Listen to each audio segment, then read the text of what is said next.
Is a 5-inch penis too small, or does penis size well and truly matter? Now, this is not going to be your stereotypical video that's going to be judging you. This is actually a very healing video, so stay tuned right to the end. Welcome back to the channel, here for emotional healing, for relational healing, and to help you have a bit more security in yourself. Many men out there may feel inadequate, that they don't measure up to what they see on billboards or their latest porn video. And again, cutting porn out was probably the best thing for me to retain not only my erotic rationality for my partner, to see my partner as the most beautiful thing on the planet, and to not get caught up in desiring unattainable ideals that are just impossible, that are primarily 0.0001% genetics. And when we measure up to something that's unscrupulous, unimaginable, we no wonder make ourselves feel weak, inferior, or small, especially as a man who definitely deals on a subconscious level on the dominance hierarchy. We measure ourselves up against other men. And if we feel like we're smaller, then evidently we're going to be less confident and likely less competent in the things that we end up doing in our world. Today, I had a job where they wanted a model to model an underwear which were slightly revealing. You know, those budgie smugglers that look like Speedos. So you've got your package on show. Interestingly, they wanted a model with a big package. And I said, why? And they said, well, it gets more clicks, it's more marketable, it makes more sales. And so already the devil's advocate is showing itself.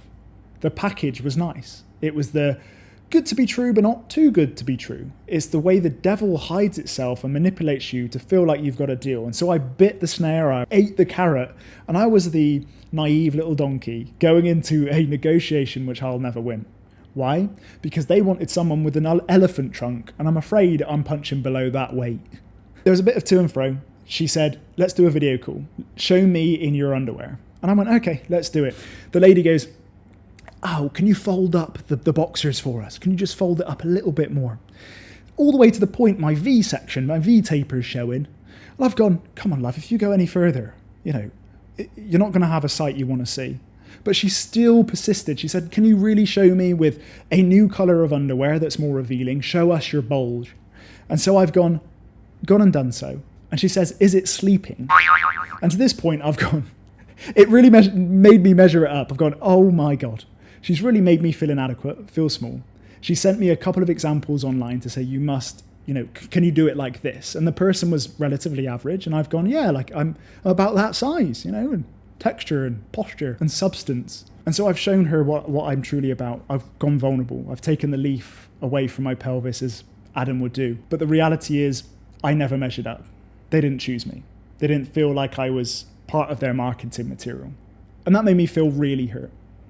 There was a moment during that call that I thought, Josh, you're getting yourself into hurt and humiliation that you once felt in the past. And I used to live in a lad culture which predicated itself on size equals power. Size or more equals better. And better and power equals more opportunity, a higher dose of serotonin in the neurochemical waves, a place to feel like you can be successful, a place where you're admired and respected. And this is what men really truly desire. However, our tainted ideals via the marketing that's being spewed to us, which is the devil in a cloak, to the very broken systems and cultures which are bringing up our new generations of boys into men. The idea that we must be strong, bigger, and better in order to be worthy or enough. This replayed itself in my head when she said, oh, you're sleeping, it's not awake yet. You're not enough for our marketing campaign. And this reminded me exactly when I was about 19 years old and I was amongst my mates in a football locker room. And everyone was sizing each other up, everyone got the banter, if you had a longer dick than the other person next door, you would be ridiculed, you'd be bantered and you have to humour it. And so I survived all the way through the lad culture and the boyhood. But then it gets worse when women come into the mix. Women who I was talking to during this modelling opportunity, that's what hurt. Because interestingly, you as a romantic partner or the feminine is a boy's mother at the age of 0 to 2, where we're creating our attachment style, whether anxious or avoidant. But we look at women as a source of the divine feminine, of the very model that was meant to be there for when we wanted to feel security, when we wanted mum to respond to us if we were crying out. We wanted to be comforted there and there. And when we're attacked with ridicule or judgment or being sized up to unrealistic ideals, by women especially, we're going to feel absolutely tiny. And in that position, we have two responses. The first one is Viking. We blow up, we lash out. And during the situation where I was on that video call, I felt this fuel coming through my gut. And this is a great feeling. This is anger, this is resentment, and it's a communication mechanism of your body and your intuition to say, man, something's being breached here, something doesn't feel right. And anger in the right way is saying, hey, we're misaligned, let's move on. Maybe this isn't a good opportunity, and which I did, luckily. I moved on. I thought, I've never done this or been sized up by other brands or companies ever before, and so they're out there waiting for me. I moved on. Even though the money is seductive and the deal that they were going to make with me was very seductive and admirable or desirable, I still said the best is yet to come internally. With that anger, if it's not projected in a healthy way or it's not integrated, we can become controlling tyrants of our external world. The things we feel out of control of, we try and control and compartmentalize. It's just like the idea if we're in a relationship, we don't want our partner to go into that dancing class. We don't want them to wear slightly revealing things in the gym because we want to control how they're perceived by the world because we felt so humiliated when we were out of control. So ideally, we eliminate these tainted projections or irrational. This is not reality. If we can eliminate those stories, then we're better off being aligned to respecting relationships, and that the anger is productive. It's protecting things we love, which is hopefully ourselves, and seeing ourselves with that compassion that we're worthy of fighting for ourselves and worthy of better, having that internal dialogue. Then the second response we can have is victim, where we shut down, we shut off. We become the very easy prey, the target, where we roll on our back and we're so submissive to abusers, to tyrants, to those controllers or manipulators who actually have the idea that they are rightful in doing so. Their devil's play is like, well, they're allowing it to be so easy, so I'm going to carry on and manipulate and get the most I can out of this person. They have no remorse. There's no guilt complexes working in their system. They think they're rightful for taking advantage of others because the others can't see the play that's happening right before their own eyes. And so luckily I've come out of victim. I used to play this role very, very often, where I'd shut down. I escaped my body. I didn't really know how to respond to the aggressors in my external world, and I just wanted to run away. I shut down. I created a little story inside of my head, which was paralysis. It was like, you're not enough. Your anxiety is wrong.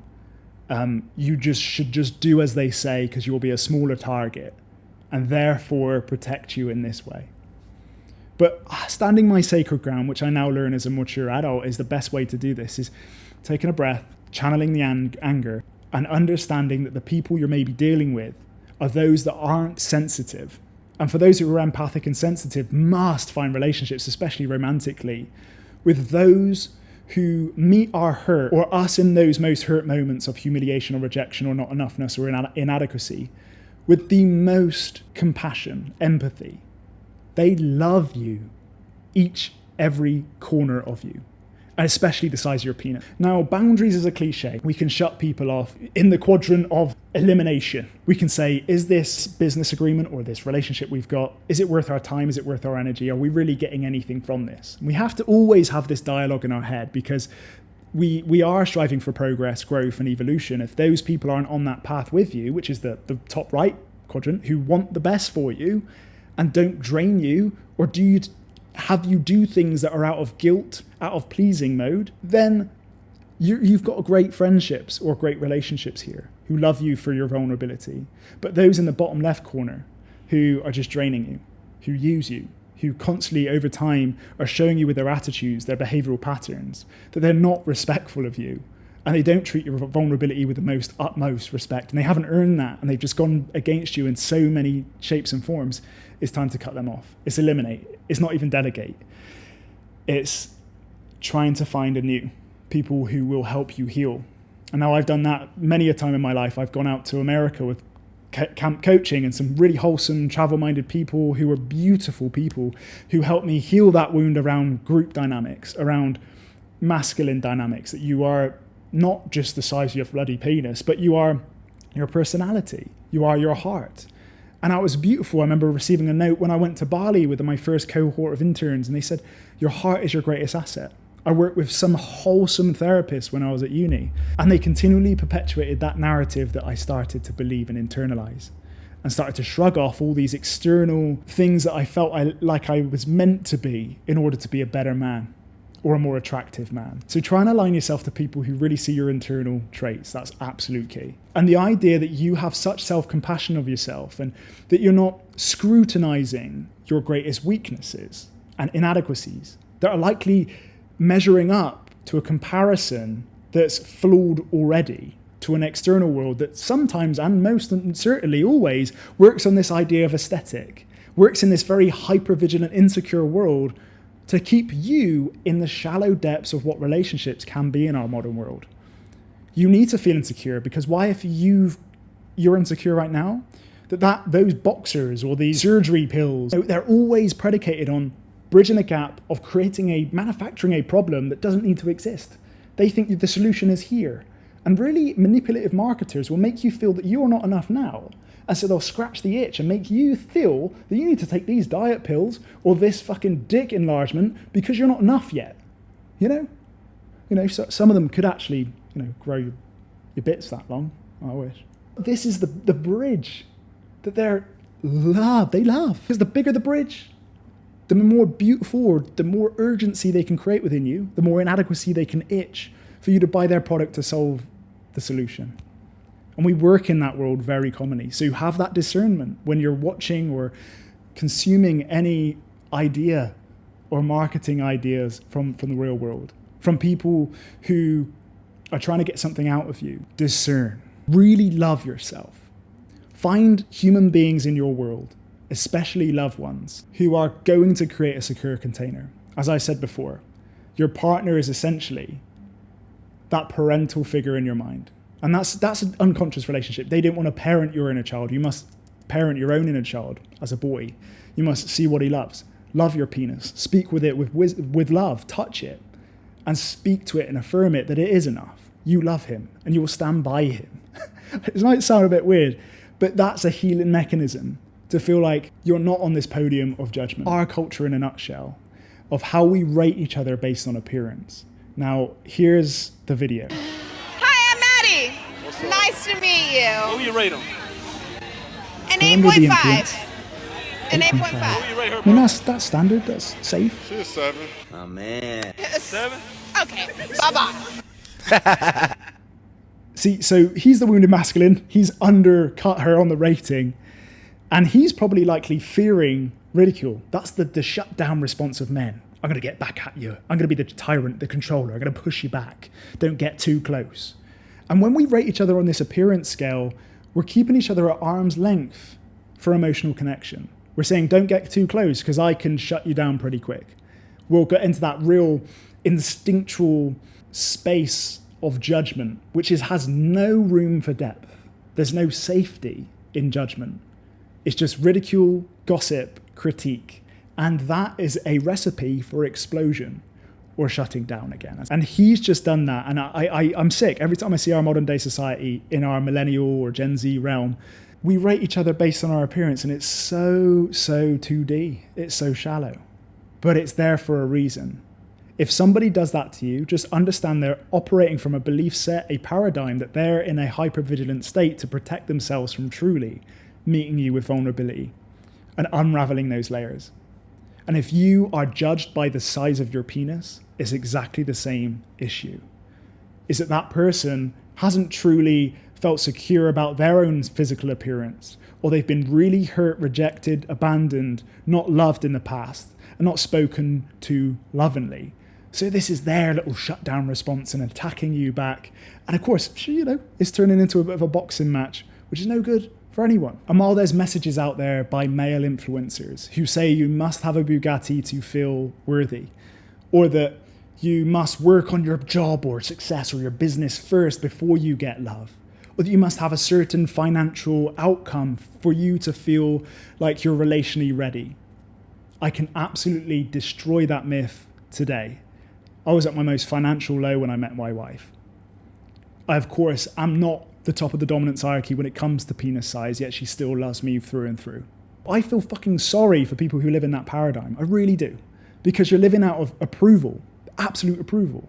That in order to feel or attain something, you must have something in the equation first. It's conditional. It's conditional love we're looking for there. Whereas there is an element of unconditional love with standards.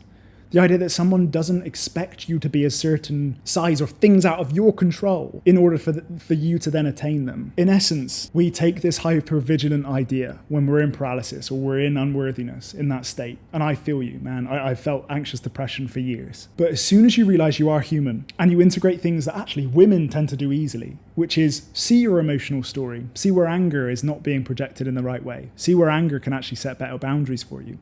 See where your inner child is being unseen, loving him, that this adult world where the devil tends to creep in, where the reality starts to fucking show, that the little boy in you is always there. And the more we try and push him away by doing more adult things or disregarding our own purity, the more we disconnect from our little sensitivity. And that sensitivity is extremely important because that is what lots of women are looking for. That compassionate strand of you, which you've learned to shut the fuck off because you may have had tyrannical parents or father figures that were just so shut off from their own emotions and made you feel scared about feeling your emotional spectrum, makes you feel small or feel wrong for feeling a certain way.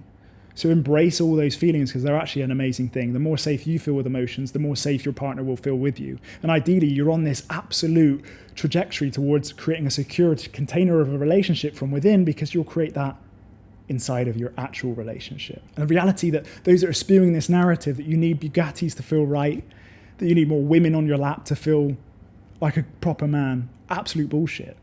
A real man loves to commit, loves to decide, loves to cut off pasts that don't feel very aligned or good, that don't bring out your healthy masculine, that don't bring out that meaningful drive for purpose, that bring out that tribal feeling of protecting a family, preserving what you've got in front of you, and being grateful for what you've achieved in your life so far.